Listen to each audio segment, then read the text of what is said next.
Hola, bienvenidos a esta charla y en esta oportunidad vamos a hablar sobre mitos de seguridad en la nube y vamos a ir demitificándolos uno a uno, vamos a ir eliminando esos mitos uno por uno.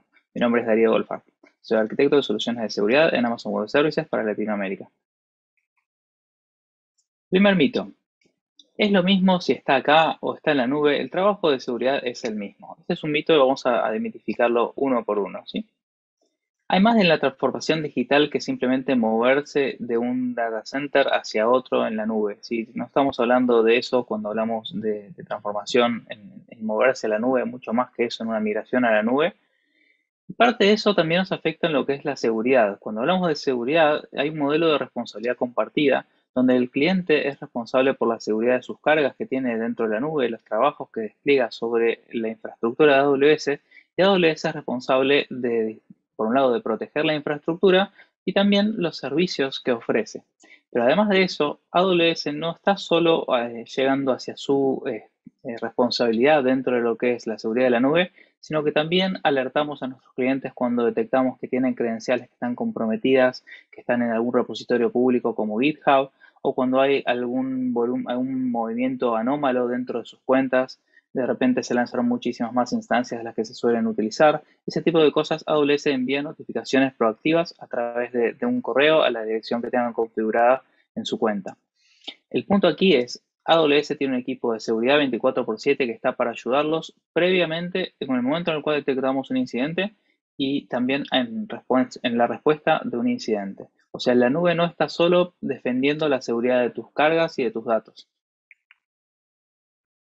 El modelo de responsabilidad compartida va a variar el grado de alcance que queda del lado del cliente y qué parte queda del lado de AWS según el tipo de servicio que estemos utilizando.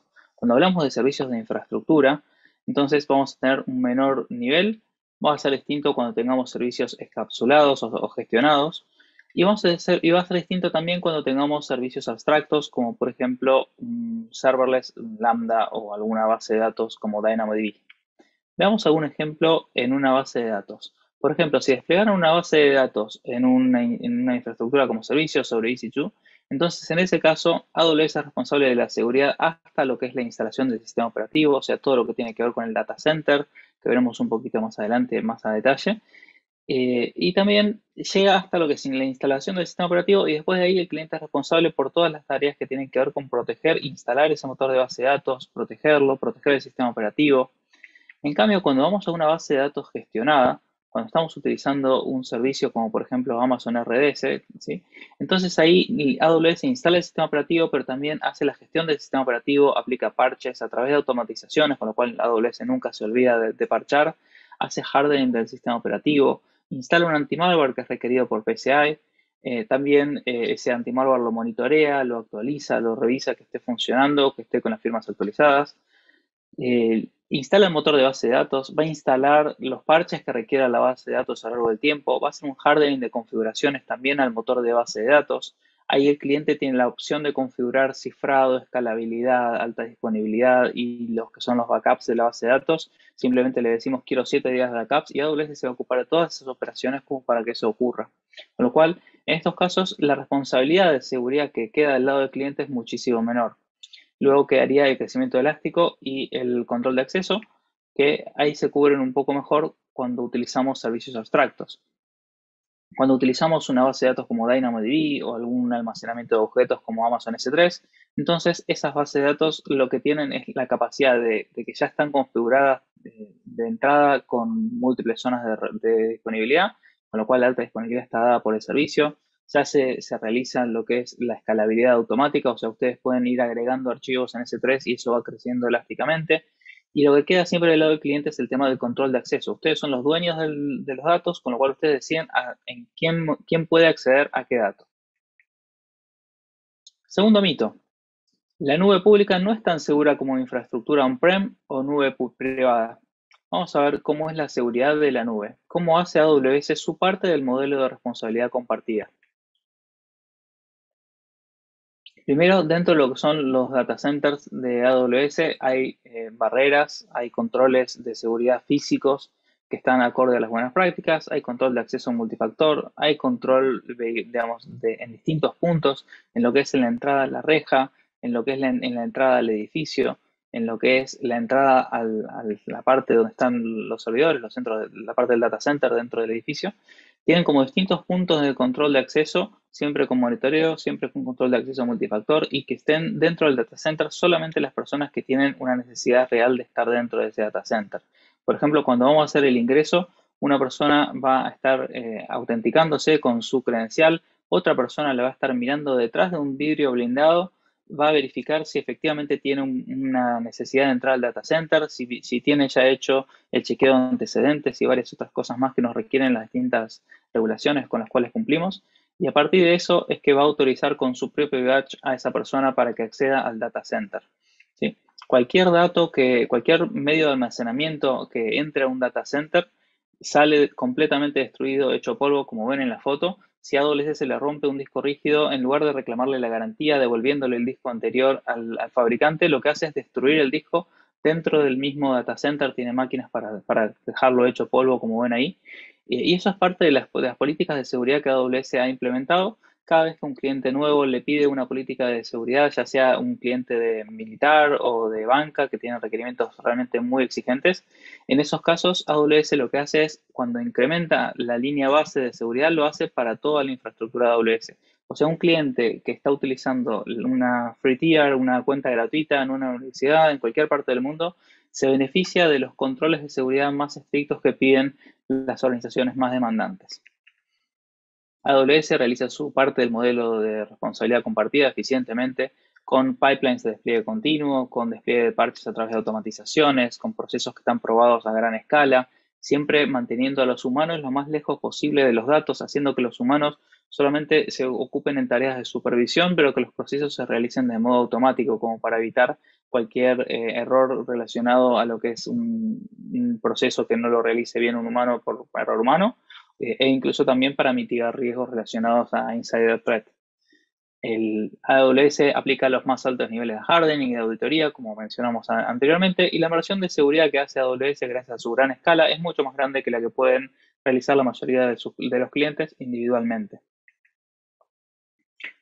Hay otro mito que a veces escuchamos que dicen: soy un negocio altamente regulado, no puedo usar la nube por mis requerimientos de cumplimiento.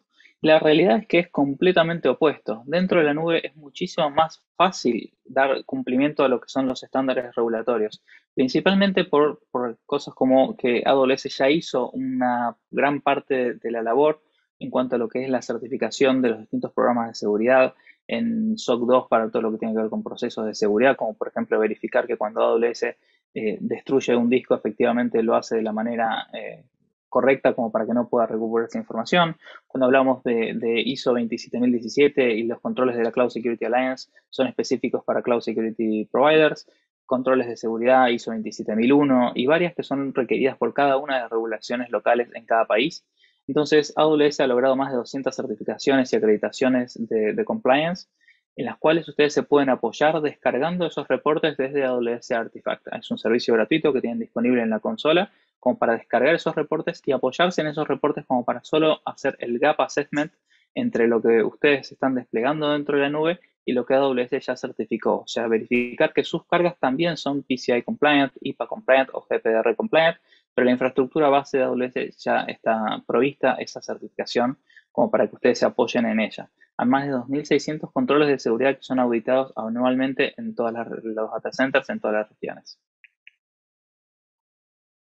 Los reportes de cumplimiento los tienen disponibles en el servicio AWS Artifact, los seleccionan, lo bajan, se apoyan en él y de esa manera van a poder hacer mucho más fácil la tarea de cumplimiento. Y eso, de hecho, AWS tiene un recurso adicional que es el Compliance Center, donde tiene información específica para cada país en cuanto a lo que es el cumplimiento en cuanto a lo que es el cumplimiento de servicios financieros, o sea, los requerimientos que tienen las empresas de servicios financieros para irse a la nube.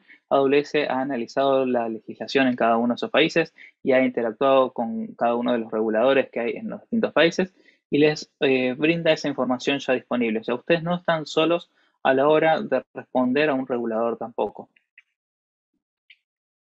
Adicionalmente a esto, para la parte que le queda al cliente, cuando uno dice, bueno, entonces si ya estoy en la nube, ¿soy automáticamente PCI compliant?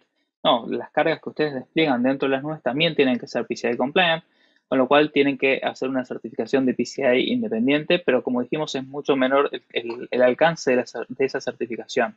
Y de hecho hay un servicio que se llama AWS Audit Manager que se ocupa de recopilar toda la información que puede ser recopilada automáticamente y permite a ustedes agregarle la información que no tiene que ver con la infraestructura de la nube, como por ejemplo que sus desarrolladores tuvieron capacitaciones relacionadas a hacer prácticas de desarrollo seguro.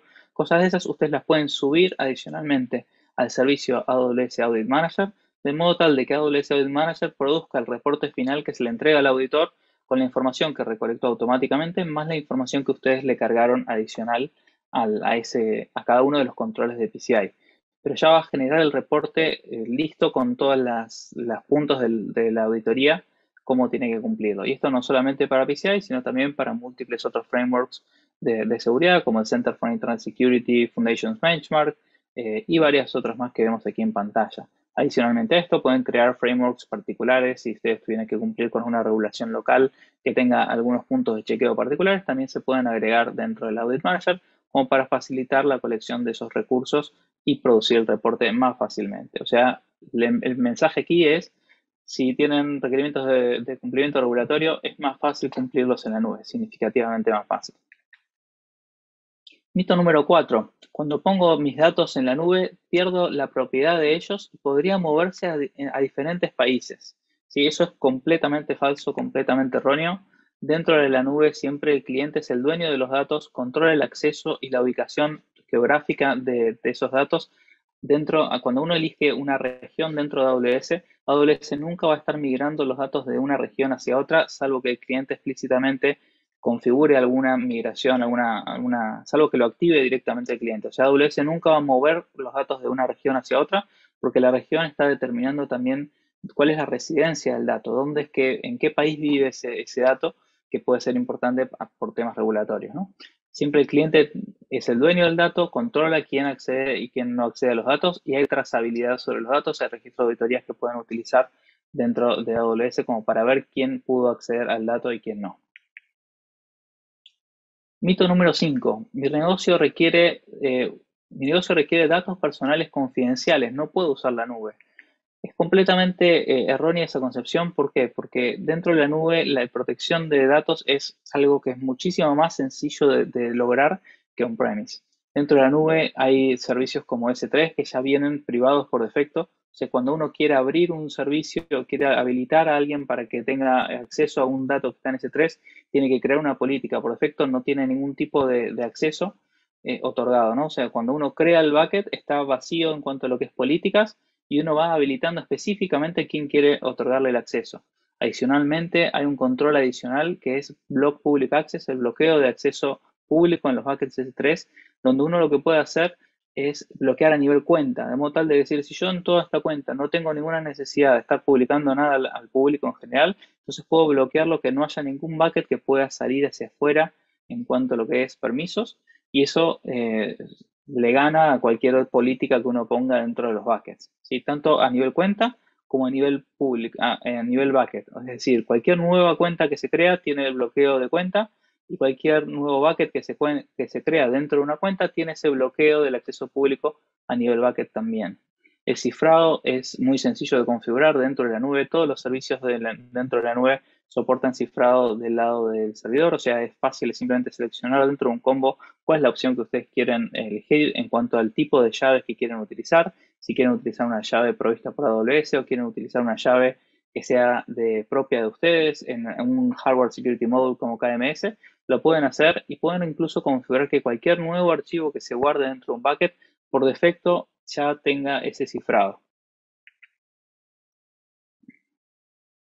Dentro de la nube, a nivel cifrado, lo podemos habilitar en volúmenes como lo que son cifrado de disco en NBS, podemos habilitarlo en file servers, podemos habilitarlo en el cifrado de objetos que dijimos antes en S3, podemos habilitar cifrado dentro de distintos tipos de base de datos, las de RDS, Aurora, Redshift, DynamoDB. Tenemos cifrado dentro de todos los servicios que almacenan información dentro de la nube y pueden utilizar también AWS Cloud HCM, que es un Hardware Security Module dedicado para ustedes si es que tuvieran un requerimiento de manejar infraestructura dedicada para lo que es el almacenamiento de las llaves de cifrado. De todas maneras, el KMS común sin la necesidad de utilizar Cloud HCM ya está guardada la información dentro de Hardware Security Modules que tienen esos appliances físicos, tienen tamper-proof, con lo cual nadie puede abrir esa caja, nadie puede sacar las llaves de ahí.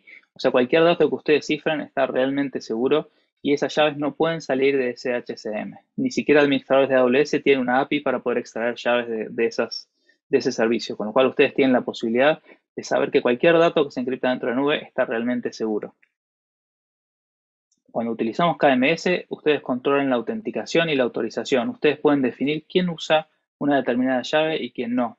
AWS se va a encargar en cuanto a lo que es la alta disponibilidad, la durabilidad, la replicación entre múltiples zonas de disponibilidad de las distintas llaves en los Hardware Security Models, en la configuración de ese clúster. Va a ocuparse de que como está ese servicio disponible dentro de la nube, la latencia que va a tener hacia sus aplicaciones en la nube va a ser baja. O sea, es una gran buena práctica el uso de AWS KMS y está integrado con los distintos servicios. Es validado por FIPS 140-2, Level 2, y cuando utilizan el Cloud HCM con un hardware dedicado, entonces ahí pasa a ser FIPS 140-2, Level 3, ¿sí? Porque ahí ya pasamos a ser dedicado. Si, como dijimos, está brindado por Hardware Appliances, no permite la extracción de llave por ningún admin de AWS y son a pruebas de manipulaciones. Se puede configurar con facilidad la rotación anual de llaves y ustedes no tienen que ocuparse de definir con qué dato fue cifrado qué llave debe utilizarse para descifrar cada uno de los datos. AWS va a guardar dentro de esa misma caja todas las llaves anteriores como para que año a año se vayan utilizando una llave nueva, pero cuando uno necesita descifrar un dato viejo, lo haga con la llave correspondiente. Soporta llaves simétricas, asimétricas y firma digital. Mito número 6. No puedo utilizar la nube para almacenar datos confidenciales porque todos podrían accederlos. Vamos a ver sobre ese punto, cuál es la respuesta. Los servicios vienen preconfigurados en modo seguro. Nuevos usuarios no tienen ningún permiso asignado. Nuevos buckets no permiten ningún acceso a esos buckets. El bloqueo de acceso público está a nivel cuenta y está también a nivel bucket, como dijimos previamente. Y los clientes cuentan con esa flexibilidad de definir quién puede acceder a los datos. Es decir, si ustedes tuvieran la necesidad de tener un sitio público y quisieran ponerlo en un bucket de C3, es válido. Tal vez quisieran compartir un dato públicamente, es válido. Pero AWS ofrece adicionalmente herramientas como para ayudarlos a ustedes a entender cuando los datos están configurados de cierta manera, cuando están abiertos al público, cuando son datos sensibles. Ese tipo de cosas también las van a poder detectar. Y para eso tenemos, por ejemplo, el Block Public Access que mencionamos antes, donde por defecto está bloqueado a nivel cuenta y cuando lo van a activar le pide que escriba la palabra confirm como para asegurarnos de que no es por error, con un warning indicándole qué es lo que va a pasar, cuántos buckets se van a desbloquear si es que hacen esta acción y recién después de que tipiaron la palabra confirm, recién ahí les aparece el botón como para que lo apliquen. O sea, está armado de modo tal de que no se equivoquen. Y cuando utilizamos un servicio como Amazon Basic para lo que es la visibilidad en cuanto a lo que es cómo están configurados los buckets, van a tener esta percepción de cuántos buckets tengo públicos, cuántos buckets están cifrados, si están públicos de escritura de lectura o de escritura también, si están compartidos con otras cuentas, si están replicados con otras cuentas, qué tipo de cifrado están utilizando, si están utilizando llaves de AWS o están utilizando llaves privadas de ustedes encriptadas con SSE, KMS, que eso se usa mucho en requerimientos de PCI. Entonces, en la nube tenemos esos datos mucho más seguros que lo que podríamos tenerlos on-prem. Entonces, siguiente mito. En la nube no puedo controlar la eliminación de mis datos y no puedo verificar que se hayan eliminado. Eso es falso también. AWS ¿cómo maneja AWS la eliminación segura de datos? Maneja una eliminación lógica. Esa eliminación lógica lo que hace es un wipe cada vez que se devuelve algún recurso que no se utiliza más. Por ejemplo, si uno estaba utilizando un disco y uno hizo terminate, terminó la instancia, la eliminó. Entonces, ese disco que estaba asociado a esa instancia, lo que va a hacer AWS antes de entregarlo a otro cliente es pasar por un proceso de eliminación segura, donde se escriben varios unos y varios ceros, acorde a las buenas prácticas. Y finalmente ese disco no está siendo peligroso, digamos, en cuanto a que alguien pueda utilizar una herramienta de recupero de datos y leer datos de otro cliente. Eso no es posible dentro de la nube. Por otro lado, cuando el disco llega a al fin de la vida útil, Entonces, lo que se hace es una eliminación física segura acorde a las buenas prácticas que también las distintas regulaciones establecen. Y el proceso está completamente auditado por terceras partes que verifican que efectivamente estamos siguiendo el proceso acorde a las buenas prácticas. Mito número 8. Tengo requisitos para pruebas de seguridad. No puedo hacer eso dentro de la nube. No puedo hacer un pentesting dentro de la nube. Esto es falso también. Dentro de la nube tienen la posibilidad de hacer pruebas de seguridad de sus cargas dentro de la nube, ¿sí? Lo que van a tener, de hecho no tienen ni siquiera que pedir permiso para los servicios que ven aquí en pantalla, para lo que es EC2, RDS, siempre sus cargas las pueden evaluar sin ningún problema. Aquí el punto clave es cuando quieran hacer otro tipo de eventos simulados, como por ejemplo si quieren probar un ataque de negación de servicio para ver cómo reaccionan sus cargas ante un ataque de negación de servicio. En ese tipo de escenarios, donde alguien puede hacer alguna cosa un poco más violenta que simplemente hacer una prueba de seguridad y probando cuáles son las vulnerabilidades de una aplicación. En esos casos hay un formulario donde ustedes pueden avisar a AWS como para que AWS les otorgue la autorización para hacer ese tipo de actividades. Pero también lo pueden hacer, ¿sí? O sea, no hay un tipo de penetration testing que no se pueda hacer dentro de la nube. Eh, bien, lo que no se puede es atacar los servicios propios de AWS, ¿sí? Eso es siempre es probar la seguridad de sus cargas dentro de la nube. Mito número 9. Las credenciales de acceso en AWS no son seguras. Cuando escuchamos esta frase, la solemos escuchar frecuentemente ante lo que son las access keys. Las access keys son credenciales duraderas, es decir, estáticas, salvo que uno las rote. Es decir, uno tiene un proceso de rotación que puede hacer de eliminar una access key anterior y crear una nueva. Pero eso es una rotación que se hace más bien manual. La recomendación, y hay que entender también que es un único factor de autenticación, una access key, porque está pensado para lo que es el acceso programático. Entonces, en esos casos hay que tener cierto resguardo de no tener access keys embebidas dentro del código, porque si alguien compartiera el código hacia GitHub, entonces esa información ese acceso podría estar disponible, o cualquiera que mire el repositorio de código va a tener las credenciales de acceso a su infraestructura. Entonces, la recomendación es no utilizar o preferir no utilizar access keys, tratar de evitar el uso de access keys, salvo para casos muy puntuales. Siempre utilizar credenciales temporales, como por ejemplo AWS Single Sign-On. AWS Single Sign-On les otorga un portal web donde ustedes pueden generar credenciales temporales. Es decir, ustedes se loguean con un usuario con una clave y se generan credenciales temporales que van a tener una hora de duración, por ejemplo, configurable, y en esa access key termina esa hora y murió esa access key. Todas las cuentas dentro de AWS van a ser integradas por AWS Single Sign-On, es decir, ustedes pueden tener un login inicial y a partir de ahí ganar acceso a múltiples cuentas dentro de una organización de AWS. Se integra con el AWS CLI, versión 2, el nuevo AWS CLI, como para poder loguearse utilizando AWS Single Sign-On, utilizando un usuario y una contraseña y no tener necesariamente access keys dentro de las workstations de los desarrolladores. Van a poder elegir ustedes cuál va a ser la fuente de identidades que quieren utilizar, si quieren utilizar un Active Directory o quieren utilizar un Active Directory que esté en la nube o que esté on-premise a través del AD Connector o que esté en Azure AD, Okta, OneLogin, Ping Identity y varios otros más. Y pueden configurar también Multifactor Authentication, que es una otra buena práctica importante. Es posible pasar por alto la tecnología de aislamiento y acceder a los datos de otra persona. Este es otro mito que demitificaremos ahora. ¿Cómo AWS asegura el hypervisor? AWS tiene más de una década de experiencia asegurando nuestra tecnología de virtualización, es decir, tenemos experiencia, sabemos muy bien cómo hacer hardening y además de hacer hardening sobre los hipervisores, innovamos en cuanto al uso de hardware desarrollado por AWS para AWS con el objetivo de que ese hardening sea realmente fuerte, que no se puede hacer sniffing dentro de la nube porque cuando uno intenta escuchar el tráfico que está pasando dentro de la red, solo va a haber el tráfico destinado hacia esa instancia. Está hecho así por hardening del hipervisor y tiene un grado de aislamiento que no es algo que pueda pasar un cliente de un lado hacia el otro. Y adicionalmente a esto, hay auditores que verifican el grado de aislamiento que tienen nuestros hipervisores, como para verificar que tenemos todos los recaudos posibles, como para que nunca pueda saltarte un cliente a datos de otro cliente, nunca, en ninguno de los casos. ¿Sí? Mito número 11.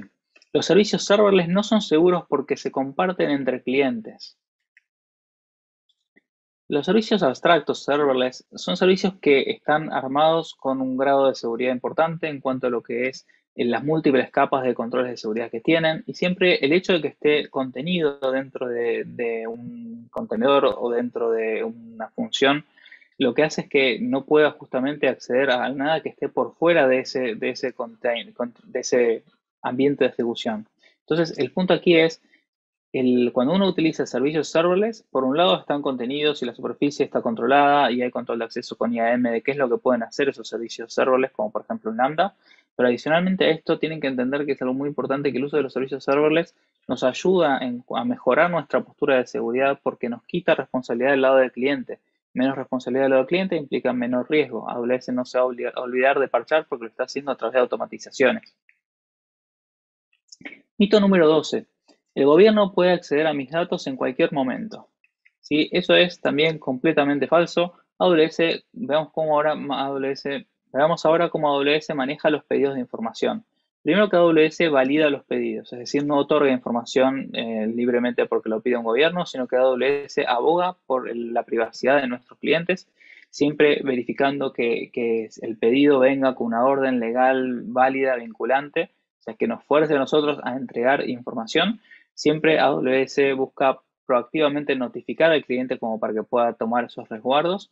Y adicionalmente a esto, el cliente siempre tiene la opción de cifrar los datos haciéndola completamente inútil. O sea, cualquier dato cifrado con KMS, por más de que venga alguien y realmente con todo el aval de la ley a pedirme esa información, no tengo cómo entregarle esa información descifrada porque los hardware security models no permiten extraer claves y están hechos con tamper-proof, con a prueba de manipulaciones. Es decir, cualquier dato que ustedes cifran con KMS, entonces ese dato está realmente inutilizable, aún incluso si un gobierno hace un pedido de esa información. ¿Sí? Donde tenemos que actuar públicamente para protegerlos a nuestros clientes y su privacidad, lo hemos hecho y lo hacemos. ¿Sí? De hecho, hay un sitio público donde AWS comparte todos los pedidos denegados de distintos gobiernos que AWS ha rechazado. Mito número 13. Un empleado de AWS malintencionado podría ver mis datos a través de su acceso administrativo compartido. Nuevamente, completamente falso. Veamos cómo AWS maneja los accesos administrativos. AWS hace la gestión a través de automatizaciones, aplica controles tecnológicos y controles en procesos.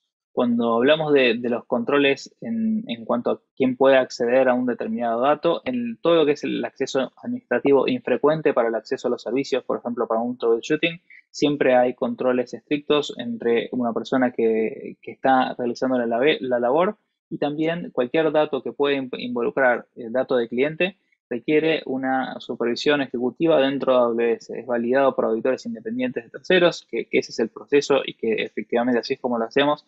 Es decir, no se accede a los datos de cliente tan libremente como la gente se imagina. Está pensado todo como para que no haya ninguna intervención entre los humanos y los datos de los clientes. Mito número 14. Aprender sobre seguridad en la nube es muy difícil. Es completamente falso. De hecho, hemos hecho varios servicios, varios recursos de capacitación. Hay mucho material de aprendizaje tanto de AWS como de terceros, pero hay uno en particular que me gustaría compartir con ustedes, que es el modelo de madurez en seguridad de AWS. Es un modelo donde establece unas 4 fases, donde tenemos los quick wins, que serían esas cosas que podemos implementar rápidamente y nos otorgan mucho beneficio para poder incrementar nuestra postura de seguridad. Todos los quick wins que están especificados dentro del modelo de madurez se podrían implementar en una semana. Y luego tiene varias fases, desde lo más elemental, básico, fundacional, hacia lo que tiene que ver con gobierno, con eficiente de la infraestructura y de la seguridad en la nube, y lo que es más optimizado, lo que es más avanzado, pipelines, automatizaciones. Todas estas recomendaciones son siempre en español, cortas, ordenadas y categorizadas también por qué cosas son de protección, qué cosas son de detección, qué cosas son de recupero, qué cosas son de respuesta ante incidentes. Y adicionalmente a esto, tiene videos cortos de 3 minutos, 5 minutos, 10 minutos, como para cada una de esas explicaciones, como para que puedan aprender de modo sencillo. Detectar amenazas en la nube es difícil.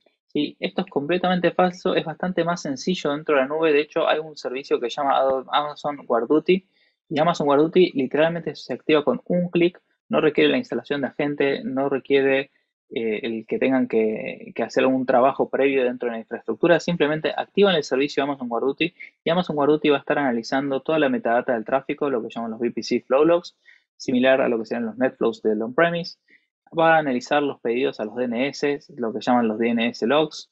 Va a estar analizando también los eventos de CloudTrail, todo lo que tiene que ver con el acceso a los distintos datos, las llamadas a las APIs, cuando alguien está realizando alguna acción dentro de la consola, eso termina siendo una llamada a una API que termina en el registro de auditoría en CloudTrail, cuando alguien lo hace a través de la consola de interfaz de comandos o cuando alguien lo hace a través de las SDKs de los distintos lenguajes de programación, también todo eso termina en una llamada a una API de CloudTrail y AWS está analizando esas llamadas a los CloudTrail utilizando el servicio de Amazon Guardduty como para identificar anomalías de usuario. Lo mismo para cuando hay un control de acceso a los datos en S3, que es opcional. El S3 Protection es una funcionalidad dentro de Guardduty que pueden habilitar para identificar cuando hay una potencial fuga de información, cuando hay una anomalía en cuanto a lo que es los patrones de acceso a esos datos. Y adicionalmente a esto, el Amazon Guardduty tiene ya precargada las reglas para detectar este tipo de comportamientos maliciosos, para detectar un reconocimiento cuando alguien está tratando de ganar privilegios dentro de la nube, cuando está buscando a ver, hace un barrido de red o intenta ver qué privilegios puede estar ejecutando desde una determinada credencial que obtuvieron.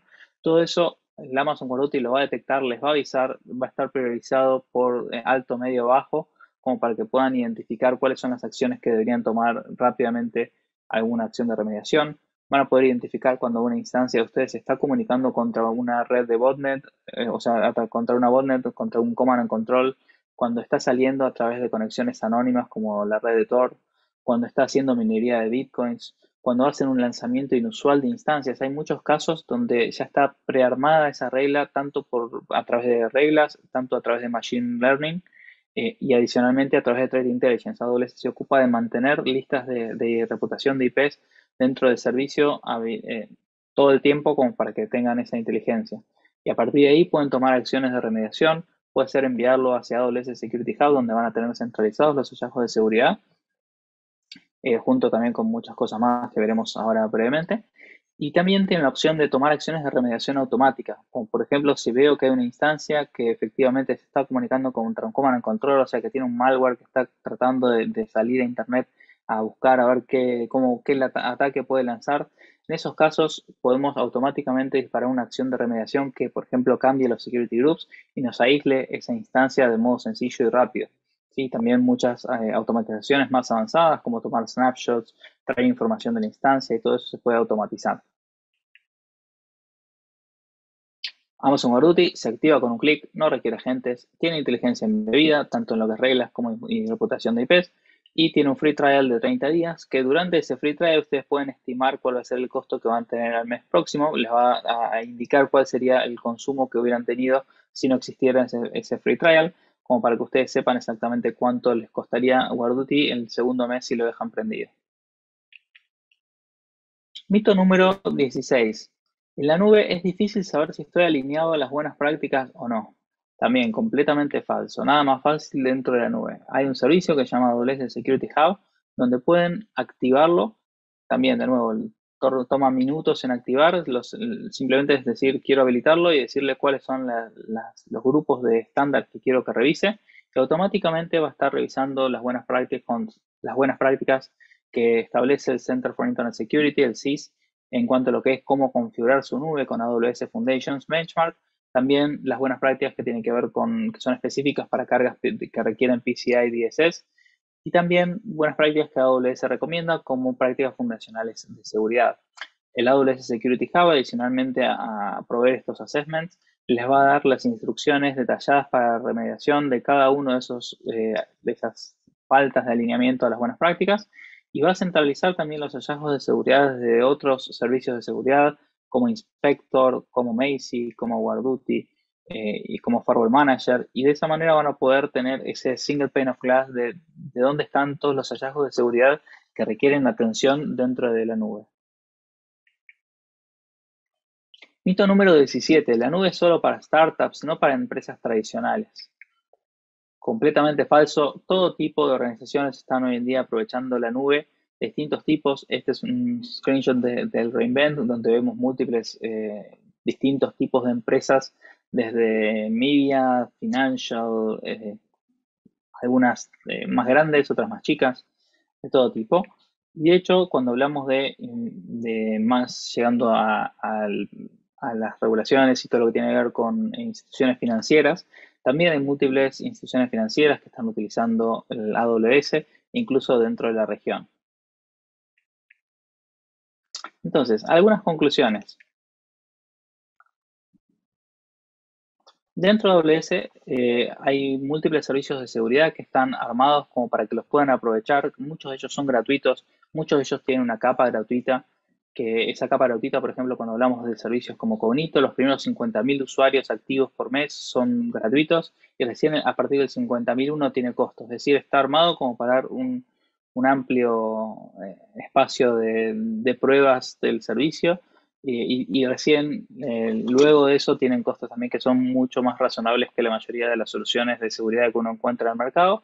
Y eso tiene que ver con que AWS las está haciendo para que sean utilizadas y que estén más seguros, no persiguiendo el revenue ni nada parecido. Nuestro Customer Obsession aplica dentro de lo que es seguridad y sin duda también el hecho de que para AWS la seguridad es la prioridad máxima, con lo cual van a encontrar que hay muchos servicios que por ejemplo, cuando activan WarDuty, cuando activan Security Hub, o tantos otros, los que ven aquí que dicen free trial, que tienen un trial de un mes o de 2 meses según el servicio, lo van a poder activar y van a ver que efectivamente ese costo con respecto a los otros servicios que están disponibles dentro del on-prem, dentro de lo que es comprar appliances, son muy diferentes. Por ejemplo, cuando hablamos de comprar appliances de Web Application Firewall, estamos hablando de que tengo que poner 2 hardware appliances en cada uno de mis sitios on-premises y eso realmente requiere un costo importante, no solamente en el hardware, sino también en configurarlos para que todas las aplicaciones pasen por esos WAF. Adicionalmente a esto, esos WAF que uno tendría que poner on-premise tendrían que estar acorde al pico máximo de utilización que podrían tener a lo largo de todo el año, porque tienen que poder soportar también esa carga. Mientras que en la nube el AWS WAF simplemente se activa y está integrado a los otros servicios como los balanceadores de carga, como lo que es una instrucción de CloudFront o un API Gateway. Se activa literalmente en minutos y los costos son tal vez de $100 que podría salir cuando hablamos de cientos de millones de requests por mes. Entonces realmente hay diferencias enormes entre lo que es la seguridad en la nube y los costos que tiene la seguridad en la nube con respecto a lo que es on-premise, y aquí es algo donde está pensado como para que ustedes puedan implementar estas soluciones y estén realmente más seguros. Hay soluciones de control de identidades y accesos, soluciones de control a nivel detectivo, de poder detectar desvíos de configuración con AWS Config, detectar el tráfico anómalo con VPC Flow Logs. Sí, podemos hacer una copia del tráfico para enviarlo hacia algún IDS si quisieran con Traffic Mirroring. Tenemos herramientas de protección de infraestructura como Shield para protección de Denial of Service, WAF para protección de vulnerabilidades en aplicaciones, Inspector para detección de vulnerabilidades en infraestructura. Por ejemplo, en unas instancias, si quieren ver si el sistema operativo tiene una vulnerabilidad o si no está alineado a las buenas prácticas de hardening del sistema operativo, también lo pueden hacer con Inspector. En cuanto a lo que es protección de datos, estuvimos hablando durante el día de hoy, hay distintos servicios y todos ellos apuntan a que sea sencillo el configurar y tener datos seguros dentro de la nube. La respuesta ante incidentes se puede automatizar muchísimo más que lo que tradicionalmente hacíamos on-premise, porque dentro de la nube todos los servicios soportan el acceso a través de APIs. Entonces podemos preguntarle a CloudTrail qué pasó, podemos preguntarle a Config qué cambio hubo en las configuraciones. De esa manera podemos tomar esa información para tomar la decisión dentro de lo que es la respuesta ante incidentes de modo programático y poder simplemente tomar la acción de remediación de modo automático sin la necesidad de intervenir con un humano, ¿no?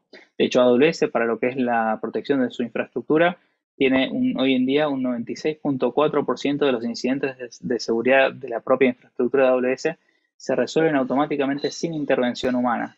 Y eso básicamente es porque tuvimos a lo largo del tiempo mucho trabajo de ir creando esas automatizaciones a medida que iban ocurriendo los problemas que veíamos que eran repetitivos.